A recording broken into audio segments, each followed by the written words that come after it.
They walk among us, the hidden dangers that drain your light. There are people on this earth who don't just hurt your feelings. They don't just lie or cheat or steal. They do something far deeper, far more insidious. They corrode your spirit. These are not merely toxic people. These are the dangerous ones, the dark nodes in the spiritual web of humanity. The ones that the chosen ones, those awakening to higher truth, must avoid at all costs, or risk falling into a pit so deep even light struggles to escape. I call them the I3, the invisible, the insidious, and the invasive. Now let me ask you something that may shake you. Have you ever felt drained after spending time with someone? Not just tired, but like your soul was being siphoned. That wasn't your imagination. That was real. There are people whose very presence consumes light. They don't wear black robes. They don't chant curses. They smile. They help. They seduce your trust. They seek your energy, your light, because they have none of their own. I've seen them. I've stood in silent temples where monks whispered of these beings. I've meditated in caves where ancient energy still lingers, and I've felt their presence even there. And I've realized this: the most dangerous people are not the ones screaming in your face. They are the quiet ones who seem harmless until your life begins to crumble, slowly, silently, without explanation. You see, the invisible are the ones who wear the mask of kindness but vibrate at the frequency of shadows. They don't attack you directly. Instead, they implant seeds of doubt, of fear, of confusion. And here's the trap: you won't know it's them. You'll think you are the problem. That's their power. The chosen ones, those of us on the path, must develop a higher sense, a spiritual radar, because in this physical world appearances lie. So how can you see the invisible? How do you detect that which hides in plain sight? By silence. In deep silence, people reveal themselves. Take anyone who fills every silent moment with nervous chatter. They fear what might come up in the stillness. And more importantly, they fear what you might discover. The invisible ones hate silence. They weaponize noise. They distract you from your own soul. Now, the insidious, these are more dangerous. They're the ones who wrap manipulation in the language of love. They say things like, "I care about you. That's why I'm controlling you." Or, "I'm just concerned," as they plant fear in your mind. These people are spiritual poison, not because they attack your body, but because they hijack your path. You begin to live for them, not for your soul. I want you to think right now who in your life gives you advice that always seems to benefit them, who makes you feel guilty for evolving, who wants you to stay small while pretending to cheer you on. These are not random questions. These are alarm bells. Because the insidious are masters of guilt. They study your emotional blueprint. They know where the cracks are, and they dig softly, gently, until they break through your boundaries. These people can be family, friends, even spiritual mentors, especially spiritual mentors. I once spent 7 days in complete silence in a monastery where one of the elders warned me, "Beware the ones who speak of light but live in shadow." It haunted me, because that's what the insidious do. They talk like angels, but their energy feels like a vacuum. They don't just want your attention. They want your identity. They want to replace your intuition with their voice. And if you allow it, you'll wake up one day and realize you don't even know who you are anymore. And then there are the invasive. These are the most obvious, but we often ignore the signs. They violate boundaries. They show up uninvited. They touch your energy without permission. They ask questions they have no spiritual right to ask. And the worst kind? The ones who use spirituality as a weapon. You're not being spiritual if you don't forgive me. You need to heal. That's why I'm pushing you. Watch out for these people. They wear the robe of the sacred but drip with ego. I want to say something radical right now. Spirituality without boundaries is self-destruction. The chosen ones must learn to say no, or to cut cords, to walk away, even from those they love. Because not everyone deserves access to your energy field. You are not here to be consumed. You are here to radiate. But radiance requires protection.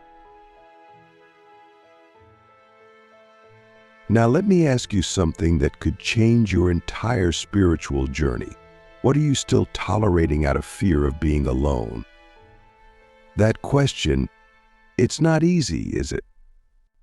But the truth is, many of us keep dangerous people around because we fear the silence of solitude.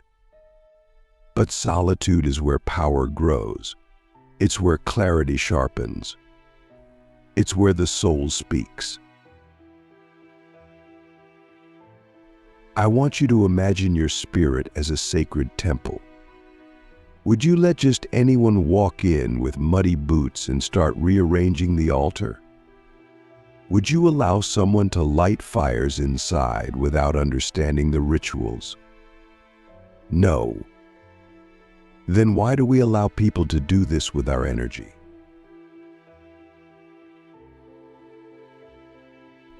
I remember standing barefoot in a storm, screaming at the sky, asking why I kept attracting pain.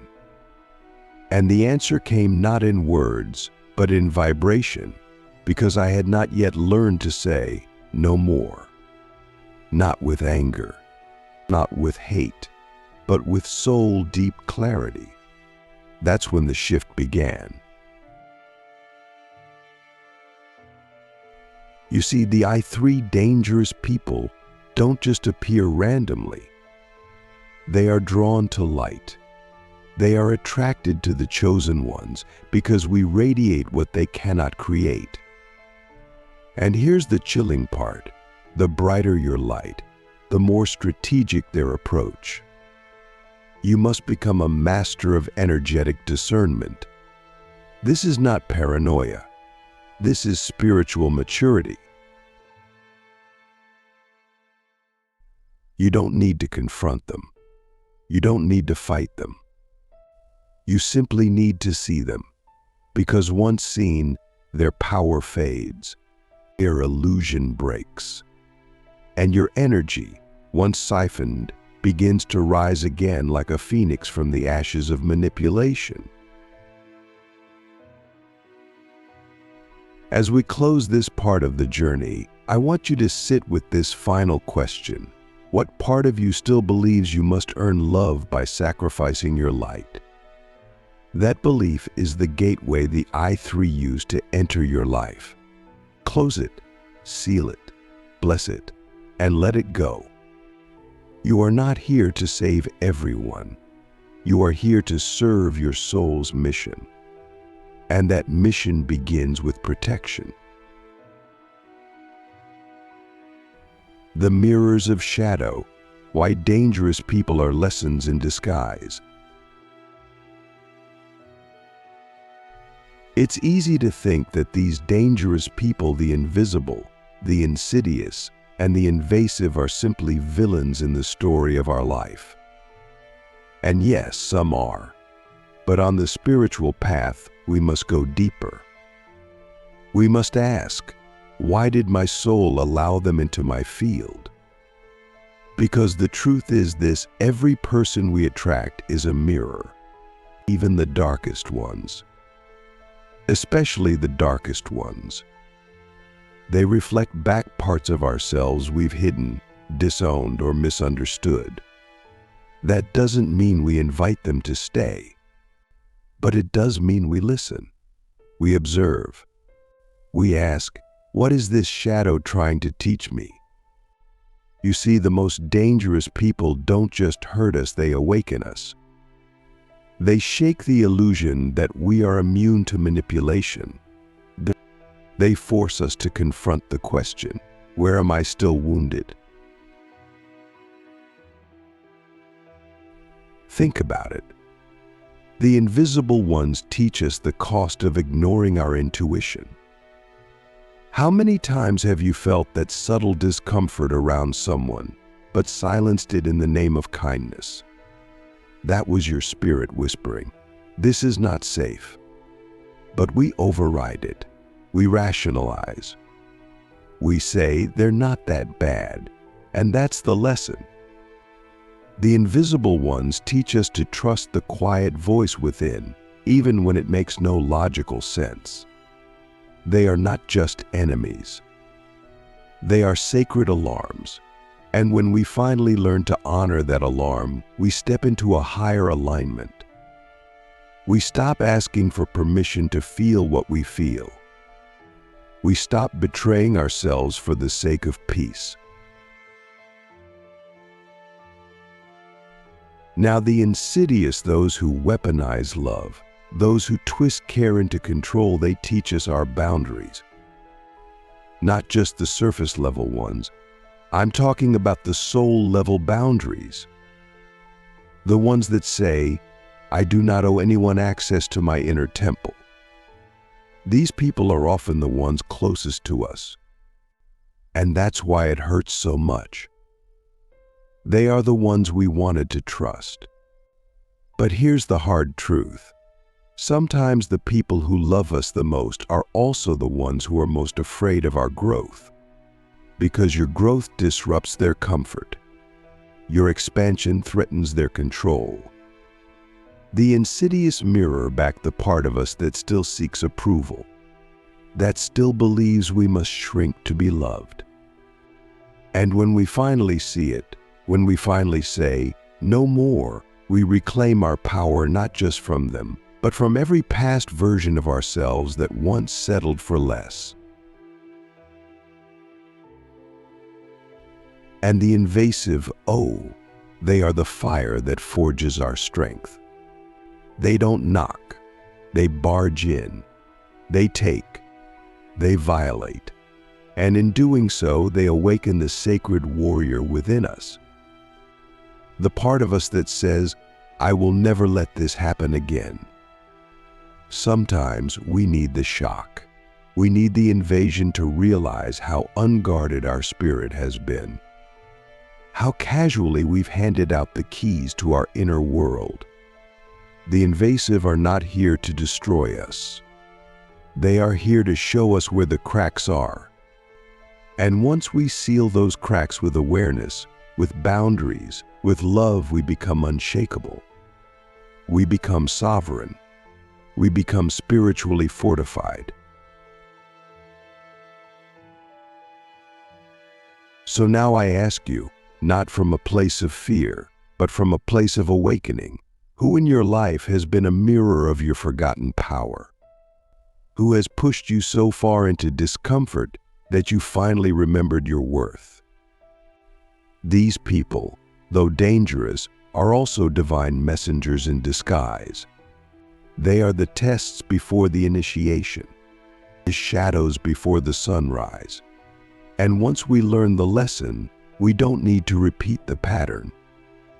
We don't need to attract the same darkness over and over, because we've integrated the wisdom, we've honored the pain, and we've chosen the path of the chosen ones, not the easy path, but the path of deep truth. The sacred exit, how to leave the darkness without losing your light. Leaving behind the I3, those dangerous souls who operate in shadow, is not just a physical act.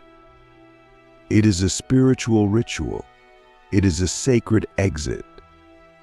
And if not done consciously, we risk carrying their energy with us, even after they're gone. You see, many people walk away from toxic relationships, but still dream about them, still ruminate, still feel the invisible grip. That's because the cords are not just emotional, they are energetic. And until those cords are cut with intention, the past becomes a ghost that follows us. So when we walk away from the dark ones, we don't just close doors. We cleanse, we reclaim, we return to the center of our being. That is the real departure, not just from them, but from the version of us that allowed them in. But how do we do this? How do we exit the web without tearing ourselves apart? The first step is radical self-honesty. We must look in the mirror and admit where we ignored the signs, where we silenced our intuition, where we betrayed ourselves. This isn't about blame, it's about liberation. Because when we take responsibility for our energy, we reclaim our power. This is where forgiveness begins, not for the I3, but for ourselves. We forgive the version of us that didn't know better, that was lonely, that was afraid, that was still learning. And from that forgiveness, a new strength is born. A strength that says, I will not abandon myself again. The second step is energetic detachment. This goes beyond blocking, unfollowing, or moving cities. I'm talking about inner detachment, pulling back your soul's tendrils from someone else's field. Every time you think about them with resentment, they still have a hook in you. Every time you replay the betrayal, you're still tangled. So how do we cut the cord? Through presence, through ritual, through light.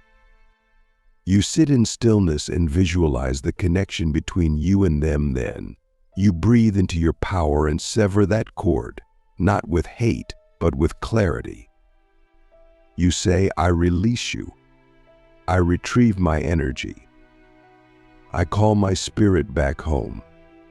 And you do it again tomorrow and the next day until your field is yours again.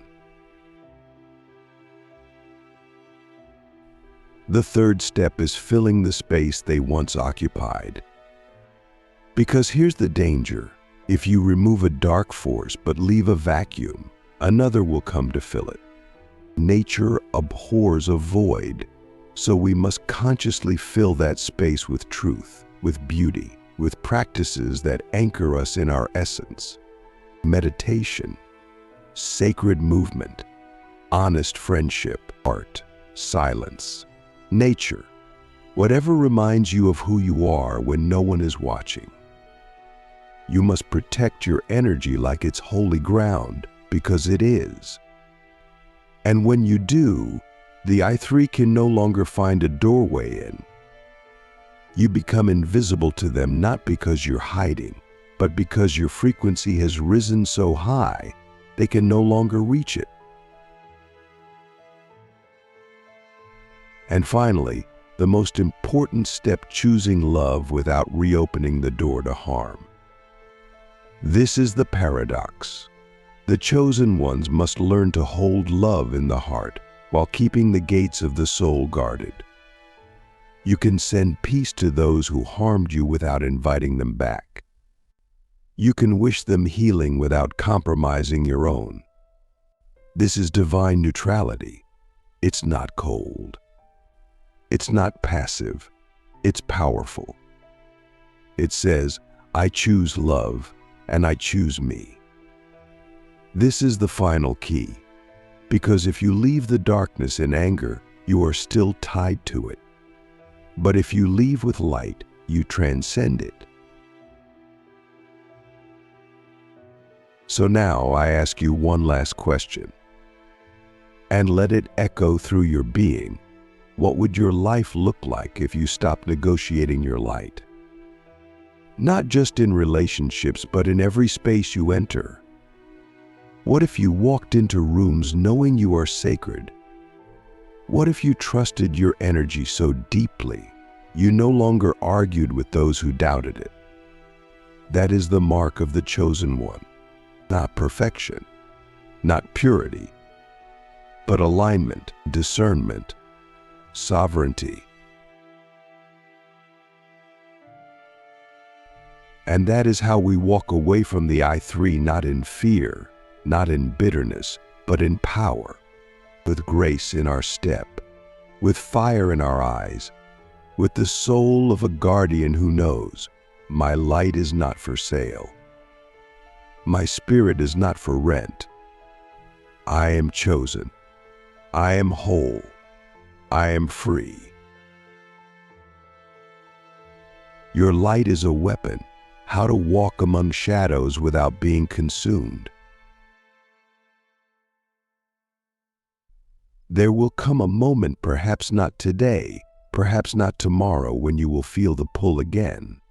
A familiar voice, a text from the past, a memory that flickers like a flame in the cold.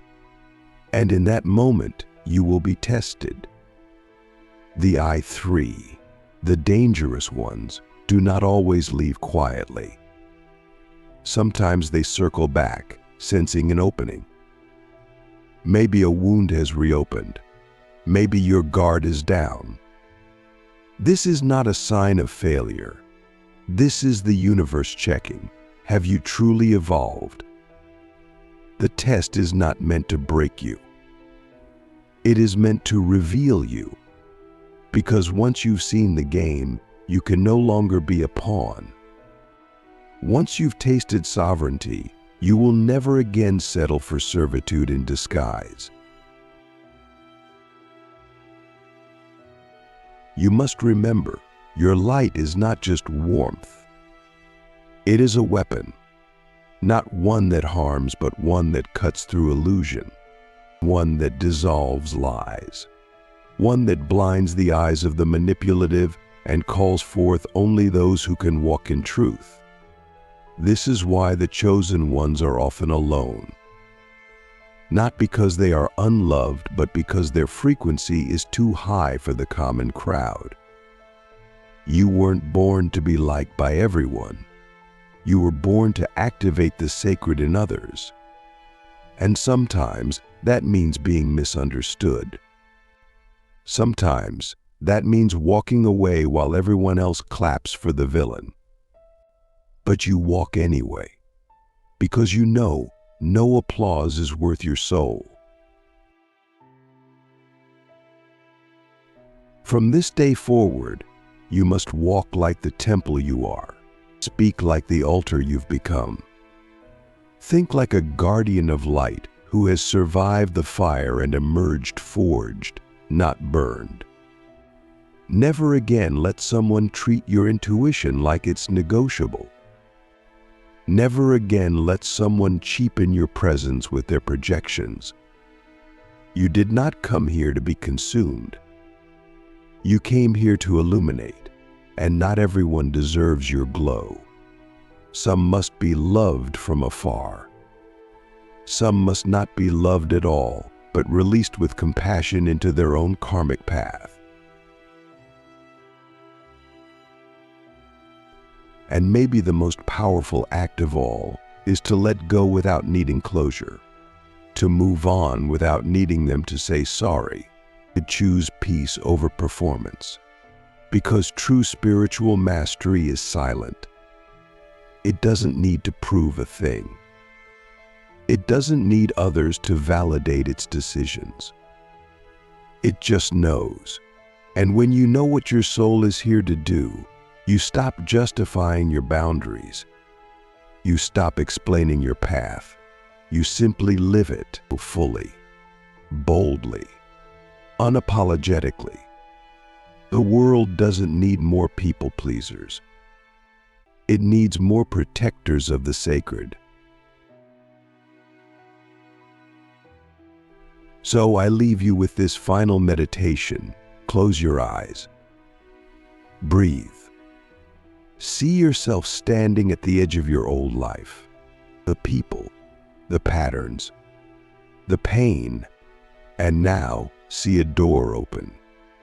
Not ahead of you, but inside you. A door to your spirit. Step through it. Walk into the version of yourself that no longer fears being misunderstood.